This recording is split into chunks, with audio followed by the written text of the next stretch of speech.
Yo, what is up? Good morning. It is 10:26.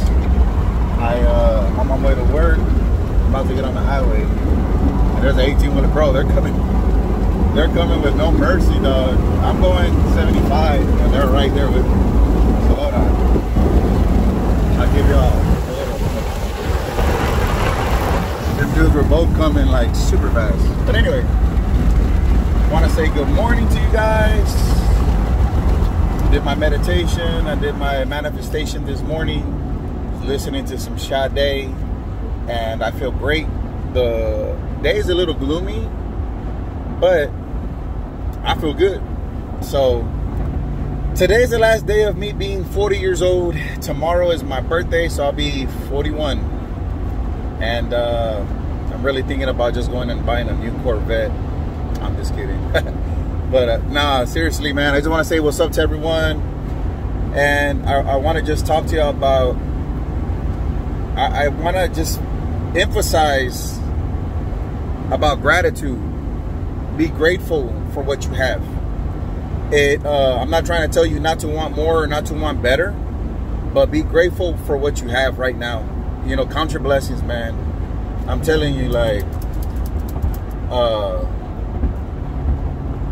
it's hard out here already. A lot of us have difficulties dealing with life. But when you take time to really focus on the good in your life, you're going to attract more good. I promise you. I promise you. I was on the other end of that. And that's how I came to believe in this.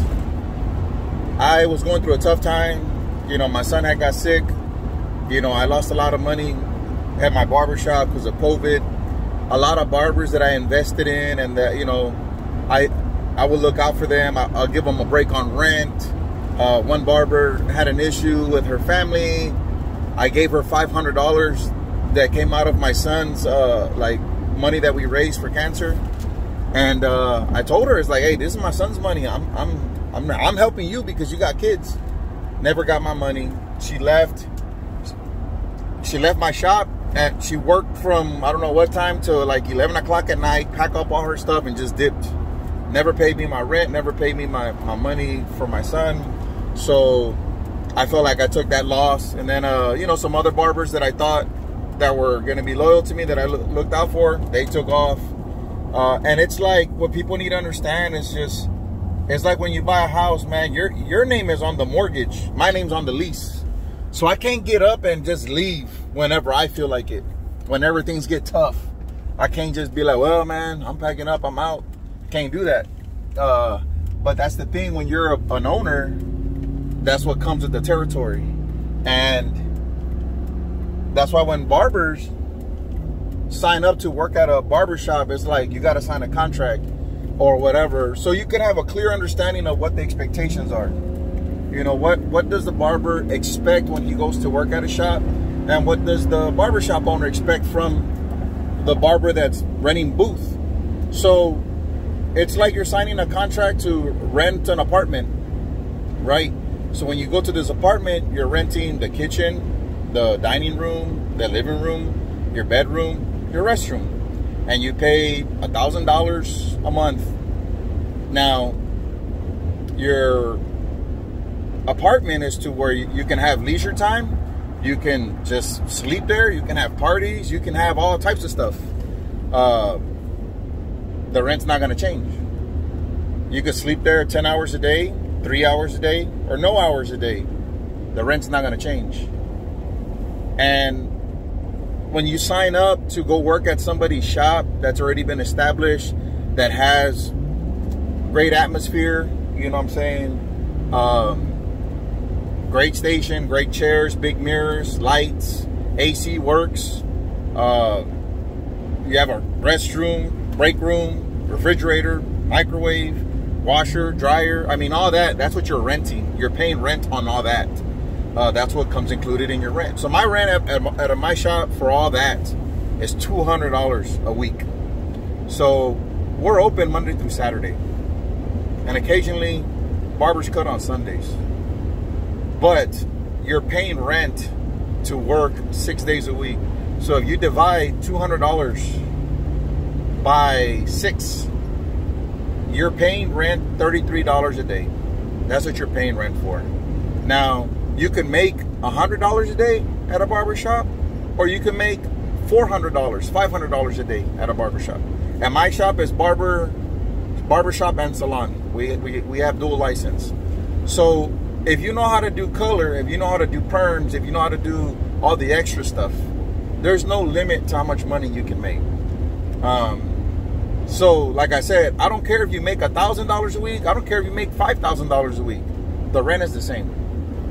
So there's some barbers that have worked at my shop, and they don't want to work 6 days a week. They don't want to take advantage of the opportunity.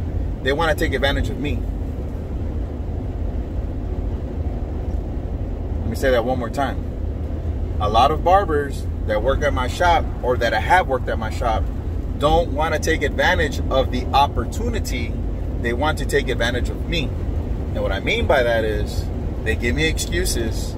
Oh, Joe, my mom, my daughter, my son, you know, I didn't wake up on time. I got to leave early. And all that is for the birds. I care about people, and I love the people that work with me. Nobody works for me. Everybody works with me. When you come onto the team, that's what we are, a team. You look out for me, I'm going to look out for you. It's like a basketball squad. You know, some of us are starters and some of us come off the bench. And what I mean by coming off the bench is like, you may not have that clientele, but I promise you, if you stay ready, you don't have to get ready. So when your number's called, like when Thanksgiving came around and we had 15 people walking in damn near every hour, that's time for, hey, let's go, get this bread. Make $600 in one day and you good. But then what happens is, when you think about it, oh man, well, I don't have a lot of clientele, so I'm gonna go in late and I'm gonna leave early.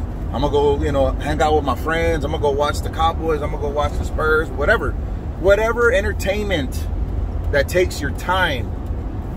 And your time is the most valuable thing that you have. The most valuable thing, your time. And when you don't use that time and that energy to grow your brand, to grow your business, and you give that to Netflix, or you give that to Facebook, or you give that to Instagram, and you're just scrolling, and not using it, it becomes, it's using you. Then it's a problem. So that's why I want to point all that stuff out, because I want y'all to understand that you have to be grateful for what you have and learn to use the opportunities and the tools and the talents that you have to elevate yourself and elevate people that are around you. But it's all in your mindset. If you're constantly thinking of all the negative, oh man, I don't got clientele, oh, I don't have this clipper, I don't have that clipper, I don't have this, I don't have a ride, I don't have, man, my mom, my dad. Man, I promise you, if I sit down right now, I could name 1,000 things that went wrong in my life. I can name 100 things that went wrong this morning that I don't give that power. I don't give my power to it. You know, I went to go mail off my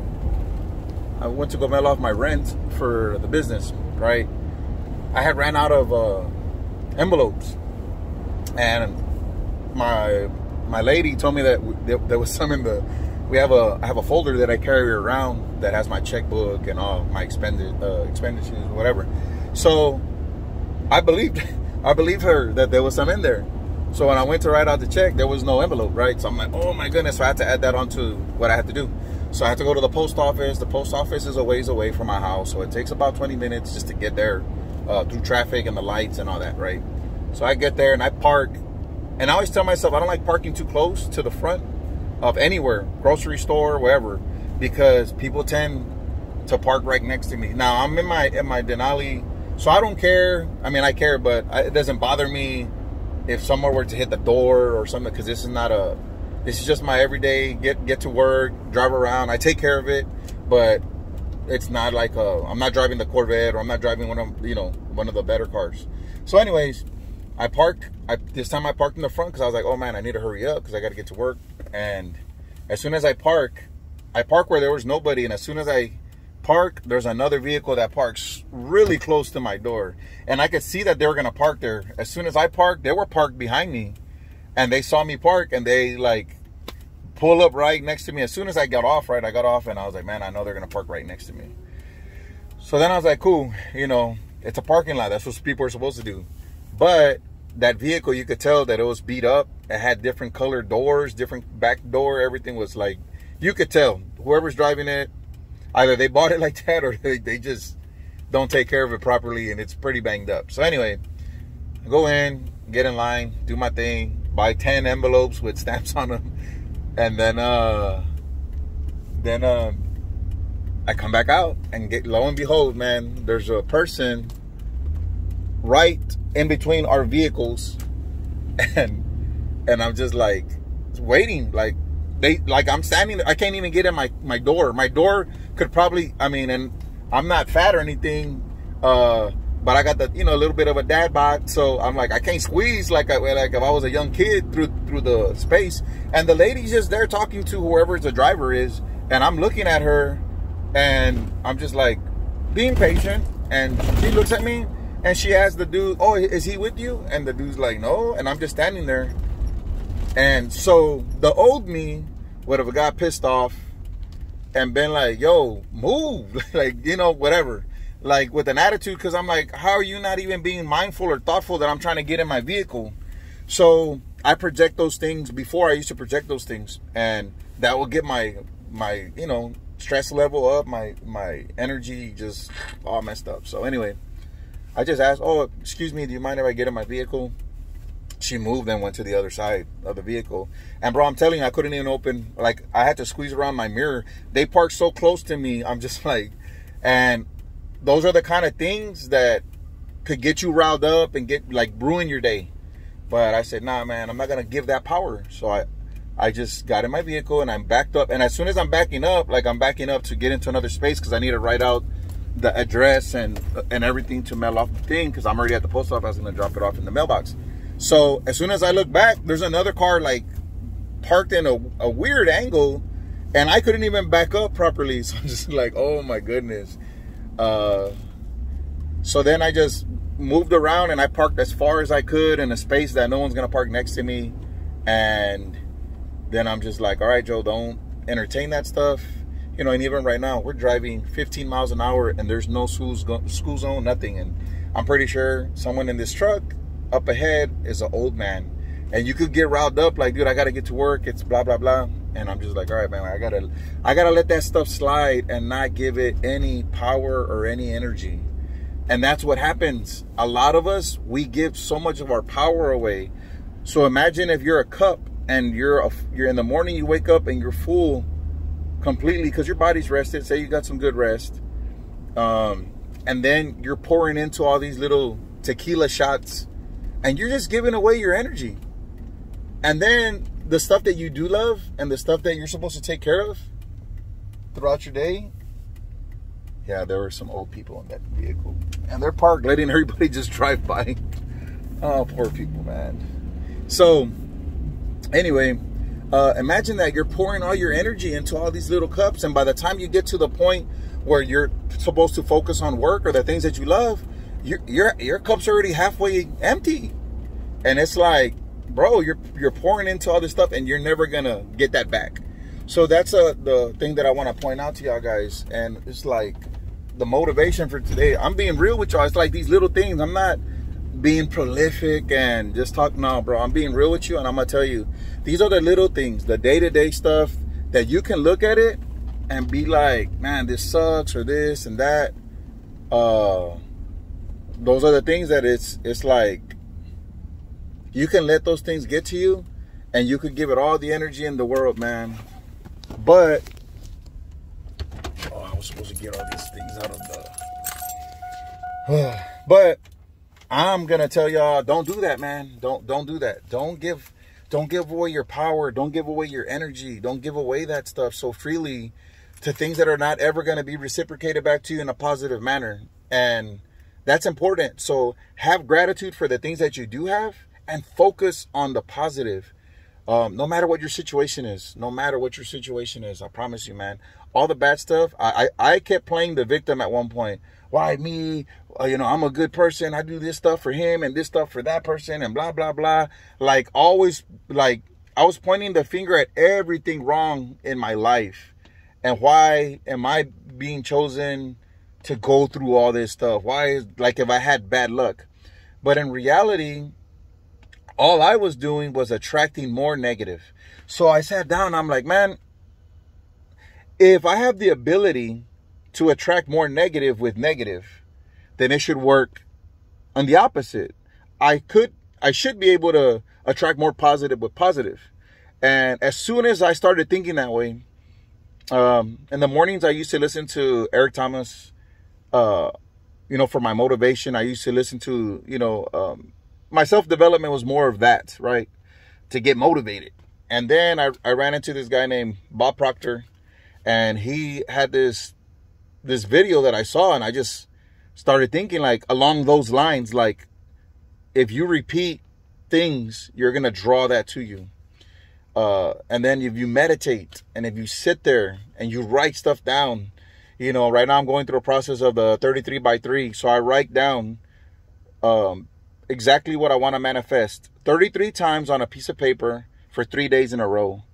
And I believe it, and I say it, and I think it, and I focus on the positive. I sit down and I imagine the things. I imagine my barber college flourishing. I imagine opening another barber college and signing the lease and shaking hands and having a grand opening. I imagine me purchasing my home, signing on the mortgage and shaking hands and taking pictures with the keys in my hand. That feeling of gratitude by me accomplishing those things is what I focus on. I focus on that and I use my imagination, and I visualize myself achieving these things and being in that moment. And that's what I focus on. I focus on my relationships being better with people. I visualize a good life. I visualize myself doing great things. And that's what I focus on. So when I talk about gratitude, that's exactly what I'm talking about. I spend a lot of time with my meditation. I buy books, I read. And the guy that I'm following, his name is Joe Dispenza. So if y'all want to go look him up, y'all know there's a scientific, you know, part of it that it all makes sense. And it's not just mumbo jumbo. It's not just like, oh, this dude's crazy. Don't think Joe's crazy. I ain't crazy, bro. Y'all see my come up, man. Y'all can look at all my videos on YouTube. Go all the way back to 2016, 2017, 2012, 2014. All the things that I've accomplished. I did that without even knowing that I had the ability to do it. It was all organic. I wasn't following some blueprint that's, oh man, this dude did portraits, I'm gonna do portraits. I was the first guy doing portraits in San Antonio. I was the first barber that I knew that was doing portraits. The only other barber I knew that was doing portraits was out in Atlanta, and his name was Marvelous Marv. And I ran into his videos after I had did some of my Tony Parker and Marion Barber. I mean, that's how far back we can go. When Marion Barber was with the Cowboys, I did him, Dirk Nowitzki, Kobe, LeBron. I started doing portraits a long time ago. My first designs I did when I was 12 years old, 10 to 11 years old. When the Dream Team had got together, I did that logo on the back of my brother's head. So that's how long I've been cutting hair. That's how long I've been doing designs. I didn't have YouTube and all this other stuff to help me cultivate and marinate and do all that stuff with my talents. That was an afterthought, and it happened later. But regardless of that, I'm just saying, like, my journey has been crazy, and I'm here. And now that I have this ability to manifest things and to meditate and to clear my mind, control my emotions, no longer am I getting sad. No longer am I getting mad. No longer am I just like getting overly excited over anything. I just feel grateful. So at the core, when I'm joyful and when I'm happy, the most happiest, I feel the best gratitude. And that's why I'm talking about gratitude today. I want y'all guys to focus on that and research it. You know, a lot of the books that I'm reading, I'll tell you right now, there's a book that's called Limitless. So that's a great book. I would say read that book first before you read any other books. Read that book. It teaches you how to learn. It teaches you how to read. It teaches you how to take in information and retain information. So that's that. The second book, Think and Grow Rich. That's another book that I would tell you to buy. The Psychology of Money. That's another book. The Psychology of oh man, there's another book. I think it's talking about your mind. I have it. You know what? Let me look in here. Sorry, I don't want to stop, man. I want to give you all the information. Oh, I don't have that book in here. Anyways, I have Chasing Success is another book. And then this book right here is called Project 369, The Key to the Universe Final Edition. It's like a journal, and that's the one that you're going to fill out the most. Sorry, guys. And then I have this other manifestation journal that helps me a lot. So it enables me to write stuff down, and it has you know, it has a lot of information in there that I use. But anyway, I want y'all guys to understand that it takes information, and if you're going to invest in anything, invest in yourself, invest in your future, invest in the good, man. And you have to maintain this. And I'll tell you right now, man, one of the biggest things that you're going to have to do that may hurt you a little bit is you're going to have to cut out people from your life that are just negative, man. And I don't care if it's your mom, your dad, your sister, your brother. And I'm not saying like completely ignore them. Just don't be around them while you're doing this, while you're in this, like while you're building your foundation for this. It's like when you're putting concrete, you don't want no one to step on it and leave any marks. That's what you're doing when you're building yourself up. You're building your foundation first. Once that is a solid foundation and it's dry, then you could allow people to come in, because now you can control yourself a little bit better. And you're going to identify people with bad energy and people that have bad intentions. And you're, hey man, you know what? I don't want nothing to do with that dude. And you can give people, like, you can try to guide them a little bit, because once this hits you and once it works on you, you want to tell everybody that you love, but trust me, man, not everybody's ready to receive it. And then you look like a crazy person and you sound like a crazy person, and people start looking at you weird, and people, oh man, you're dumb. It's not going to work, bro. You're stupid. You're wasting your time, blah, blah, blah. Man, I'm telling you, dog, it's very powerful, the words that we use. And you have to find how to communicate at your best. You have to educate yourself on communication, how to convey messages properly. And whatever words you're used to using, find more elegant ways of speaking them. You wanna empower yourself properly, so when you want to manifest stuff, you don't just use basic English or street terms. You don't want to use that terminology. You want to use the proper context, the proper text, the proper way of speaking in order to speak this into reality. And that's the best advice I can give you. But I got to get to work, man. But I want to say thank you to everyone that watched the whole video. And if you leave your email, I'm going to send you something. Leave your email down there or DM me. Send me that you watched the whole video. And I'm going to send you a gift card from Amazon. So hit me up, man. Whether you leave a message on the bottom or send me a direct message. I don't even know how to send direct messages on YouTube. But if you watch this whole video, man, tonight, I'm going to pick the top 5 people that send me their email, or it's thejoebarber34@gmail. Email me and I will send you a $30 gift card or $25 gift card from Amazon. So, all right, man, y'all stay blessed and y'all stay faded.